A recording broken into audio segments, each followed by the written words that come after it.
He is neither a strategist, nor is he skilled in the operational arts, nor is he a tactician, nor is he a general.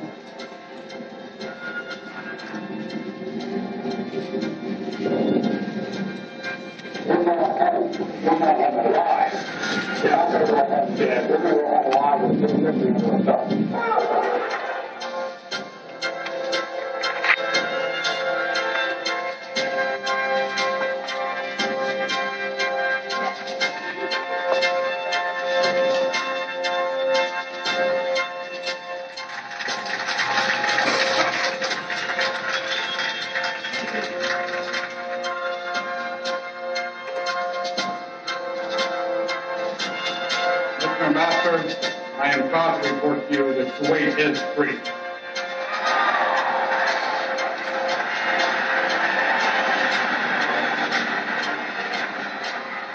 First of all, we succeeded because of superior American technology. Secondly, we succeeded because of the great support of the American people.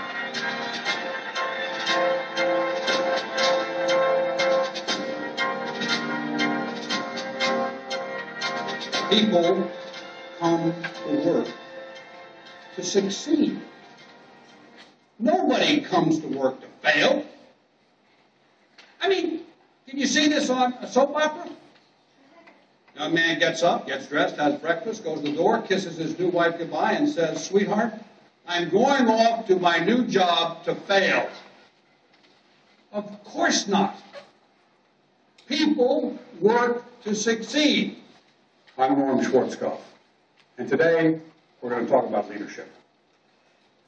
You know, in the 60s and the 70s, a lot of books came out. Kind of had it confused. Those books said that there's no difference between managership and leadership, and therefore, if you're a good manager, you're a good leader. Well, I want to tell you, I reject that outright. Managers manage companies, they manage businesses, they manage institutions, but leaders lead people. And if your people aren't well led, it doesn't make any difference how well managed your companies and businesses and institutions are. They simply are not going to be good unless you have good leadership. So today, let's talk about leading people. We're enamored with our technology today. And we talk about organizations as if they're systems or their equipment or their offices or their factories or their computers or their financial institutions. I don't know what else. But that's wrong. Organizations are people. And you lead people. You manage businesses, but you lead people. Now, I have young officers that come in, and I say, let me explain to you about this. Go out there and stand at rigid attention in front of a tank and say, right face. Nothing happens. The tank just squats there and looks at you. I say, go out and stand in front of an airplane and say, fly. That airplane doesn't go anywhere. It is only when you put people in the tank or people in the airplane. It is only when you have people who are refueling that tank or refueling that airplane. It is only when you have people who are maintaining that tank and maintaining that airplane. It is only when you have people that are in this long line of supply that gets that fuel forward and gets those spare parts forward.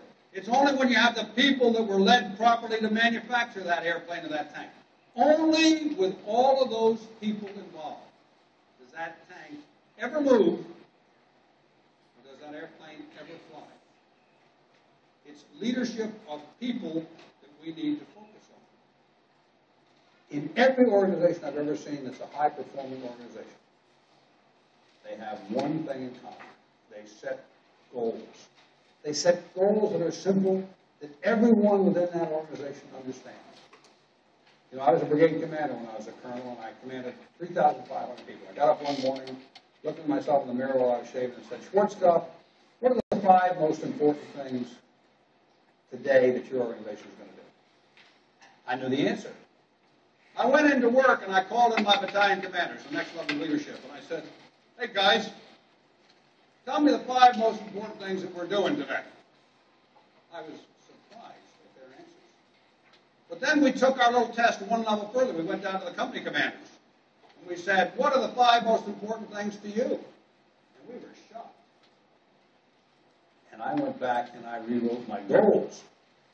Because it was obvious that I had not articulated to my organization clearly what my goals were in such a way that they were understood at every level of the organization. You've got to do that. Keep them simple. Keep them straightforward. You know this coalition that I was in command of over in the Gulf? It's a very, very complex coalition. But we were able to keep that coalition focused because our goal was clear, was understood by every member of the organization. Kick Iraq out of Kuwait. That was it. Simply that. And any time a problem would arise, we'd always say, wait a minute, what application did this have to our goal? And if it didn't have an application to our goal, we just set it aside. We didn't worry about it. Standards.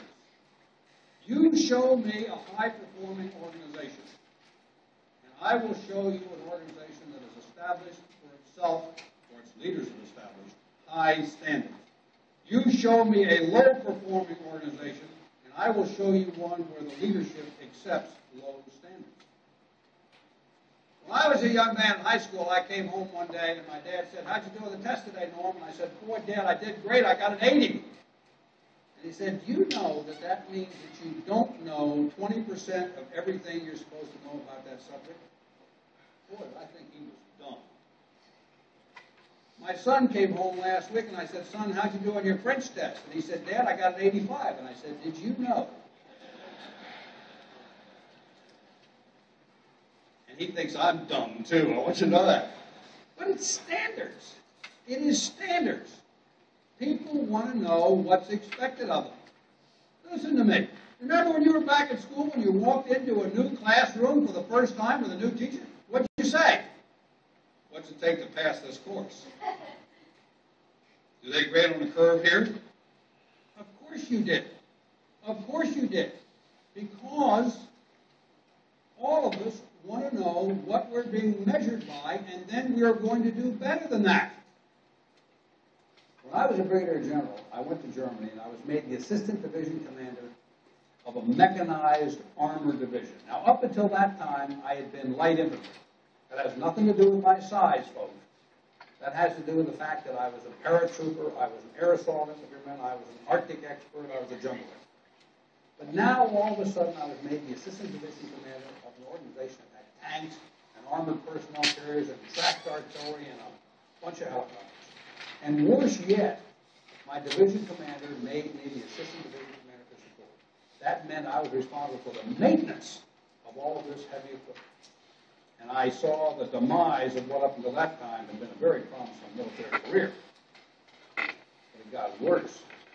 Because 2 weeks after I got there, my division commander called me and said, I got a helicopter battalion down there that has never been combat ready the entire time I've been here. You go down there and find out what's wrong with the maintenance program and you fix it. Now I knew I was seeing the demise of what was a promising military career. Now those days in Germany, in order to be combat ready, you had to have 75% of your helicopters flying every day.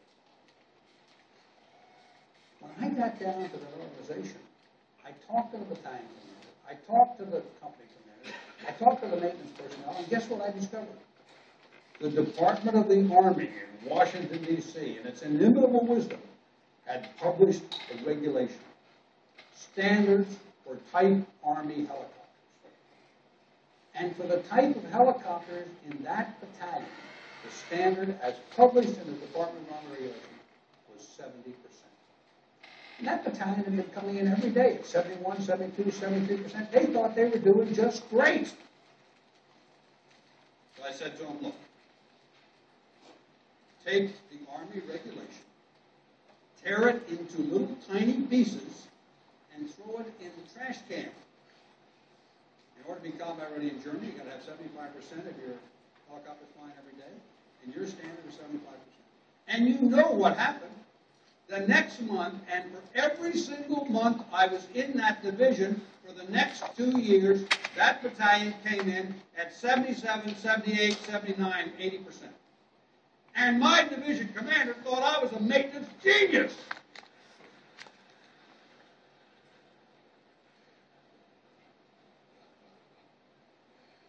And I still don't know anything about helicopter maintenance. But I do know about leaders setting high standards. As long as they are attainable, as long as they're achievable, set high standards, and the people who lead will beat them every time. Your organization will never get better unless you're willing to admit that there's something wrong with it. Stop and think about that. Seems sort of simple. But your organization is never going to get better unless you're willing to focus on fixing those things that are broken. You know, when I was a young lieutenant, we used to take annual training tests. We'd go out and run over hill and dale for about a week. At the end of that week, they'd call us back in, and they'd give us our critique, and at the end, they'd give us our grade.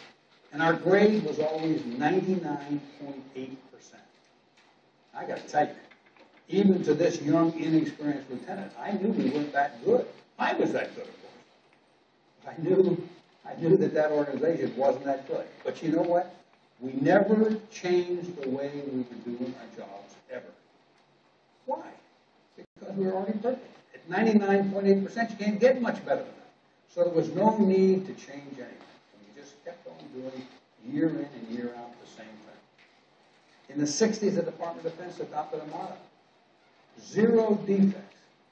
That is the stupidest motto you could possibly have when you're dealing with an organization full of human beings. You're never going to have 0 defects. That can't be a goal. And yet, because we were perfect, obviously, with 0 defects, you're perfect, you don't have any problems, therefore you don't change anything. And guess what? We went to Vietnam and we found out we did have a few defects. We found out there were a few things wrong with our organization. And so we came back determined to fix them. Any organization only has a limited amount of resources and a limited amount of time.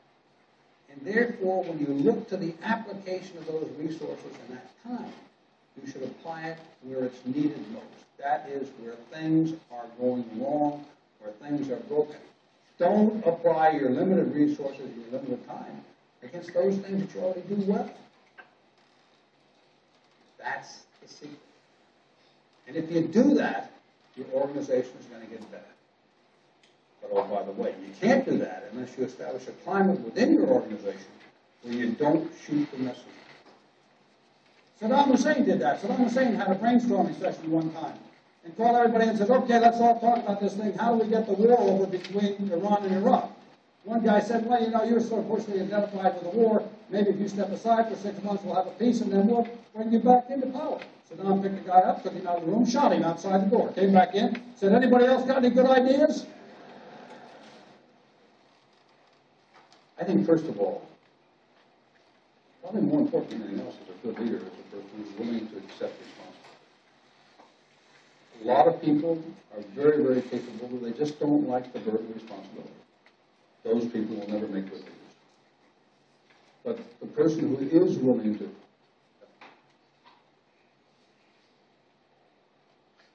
What Barty said, okay? Show me a good loser, I'll show you a loser. I don't have the word failure in my vocabulary, and no leader should have the word failure in his vocabulary. Not true. As a matter of fact, normally, the big decisions are easier to make than little decisions. You know why that is?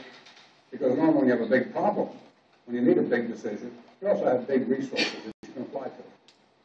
It's the little decisions, sometimes, with very few resources, that require you to be really creative. But once again, the important thing is you've got to make the decisions. You cannot let those decisions go unmade. This same fellow, I walked into his office one day, and he had just received a briefing from the Army staff. I'm a lot smarter than this fellow was, and I didn't understand the briefing. I knew he didn't. But to my amazement, he made a decision. And he sent these fellows out to implement that decision throughout the entire United States Army. after they were out of the room, of course, because he was much higher ranking than I was, I said to him, hey, I know you don't know anything about that subject. I know you didn't understand that briefing. How could you possibly make a decision? He said, Norm, if I hadn't made a decision today, that problem would have stayed inside the Pentagon for another year, and it would have been a problem for the Army for 7 years. He said, so I made a decision. He said, it may not have been the right decision, but there are thousands of people in this great organization who will take that bad decision and make it a good one and get on with solving the problem because I made the decision. But if I hadn't made the decision, nothing would have happened. Rule 13. When placed in command, take charge. I said, okay, I've got it. I've got it. I'm in command. I'm going to take charge. But what do you want me to do about recruiting? And what do you want me to do about retention? And what do you want me to do about equal opportunity? What do you want me to do about women in the Army? What do you want me to do about promotions? He turned around, he pointed his finger at me, and he said, Rule 14. And I said, sir, what's Rule 14? He said, do what's right. Do what's right. When in doubt, we know what to do. We all know what to do. We all know what the moral and the ethical and the correct thing to do is. Do what's right. Rule 13 and Rule 14. If you don't remember anything else I told you, just remember those two rules. When in command, take charge and do what's right. And you'll be a great leader.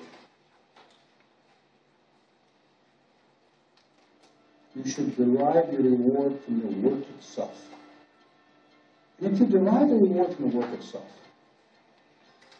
if you can say when you're done with a job, look, I did the best I could, and by golly, I did a pretty good job. If that's the source from which you can derive your satisfaction, then you are truly going to be able to be a happy man for your entire life. And oh, by the way, you're going to be a good leader. One of the big mistakes that young leaders always make is they want to be liked. They want to be loved by those people that they lead. Let me tell you, it's wonderful if that happens. It's very important to make that happen if you can.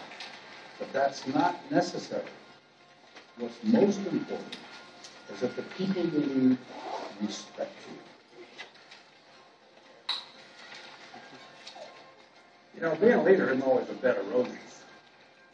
Someone once said, when it stops being fun, you ought to quit. Whoever said that has obviously never led people. Because I can think of lots of times when it hasn't been any fun at all. But what leadership is about is leadership is a series of emotional peaks and valleys. That's what leadership is all about. It's exciting.